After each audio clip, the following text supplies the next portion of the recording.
Guys আসসালামু আলাইকুম। তো আমরা যে কারণে কলকাতায় এসেছি, তো আজ সেইখানে চলে এসেছি। তো আমরা এসেছি নিকো পার্কে। তো এবার আমাদেরকে হাতে একটা করে টিকিট দিয়ে দিচ্ছে। তো সবাইকে দিচ্ছে একটা করে। এবার আমার পালা, এবার আমাকেও দিয়ে দিল। এখানে একটা দাদা জিজ্ঞেস করে নিচ্ছিল যে এটা ওয়াটারপ্রুফ কিনা। তো হ্যাঁ, এটা ওয়াটারপ্রুফ ছিল। তার জন্য তো আমি দেখাচ্ছি। তো আমরা সবারই হাতে হাতে একটা করে দিয়েছিল। তো এখন দেখো টিকিট কাটা হয়ে গেছে। এবার আমরা চললাম ভিতরে। তো ভিতরে এসে এখন সবাই মানে এক এক করে আস্তে আস্তে অনেকটা লেট হয়ে গেছিলো। তার ভিতরে সবাই চলে গেছে। এখানে ছিলাম আমরা 3 জনা। এখন আমরা যাচ্ছি চেঞ্জিং রুম। তো এখন চেঞ্জিং রুমের দিকে গিয়ে চেঞ্জ করে তো অনেক মজা করব। তো হ্যাঁ, এই ভিডিওটা অনেক আগেকার, মানে এখন আমি ভয়েস ওভার করে ছাড়ছি, কারণ তখন ছাড়তাম না। তো এখনই ছাড়ছি। দেখো সবাই আমরা গিয়ে চেঞ্জ করে।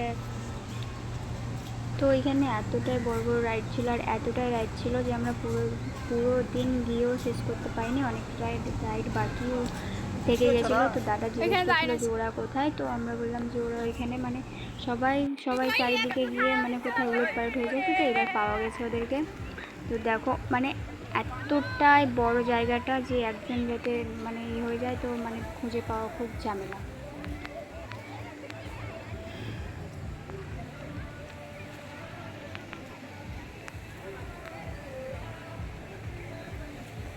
এই দেখে এতটাই ভালো লাগছিলো যে আমি ওখানে ভুলে জুতো পরে নেমে গেছিলাম। দিয়ে দাদা বললো যে জুতো পরে নামো না, বকবে। তার জন্য আমি আবার জুতো খুলে আবার এরকম নামলাম।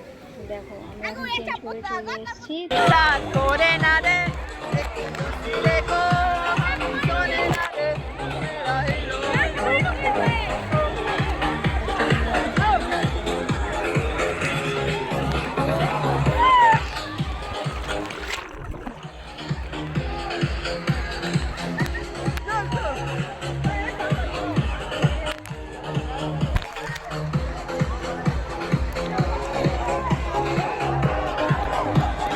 ওইখানে আমি আর জিয়া মানে একটা বাচ্চাদের রাইড ছিল। তো আমরা ওইখানেও মানে ওটাকেও ছাড়িনি, তো ওটাও করে নিয়ে এসেছি।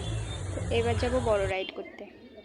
এইখানে আমাকে সিরাজ ডাকছিল যে চলো তাড়াতাড়ি, না তো অনেক ভিড় হয়ে যাবে। মানে ওপরে সবাই এত মানে রাইড করার জন্য সব মানে লাইন পড়েছিল। তো আমাদের অনেক টাইম পরে আমরা এসেছিলাম। তো দেখি চলো আমরা, মানে আমি ভয় পাই কি না, আর ও তো অনেক ভয় পেয়েছিল। মানে ওর ভিডিওতে ওর মানে ফেস দেখে বুঝতে পারবা যে কতটা ভয় পেয়েছিল। তো দেখো আর আওয়াজ শুনে বুঝবে।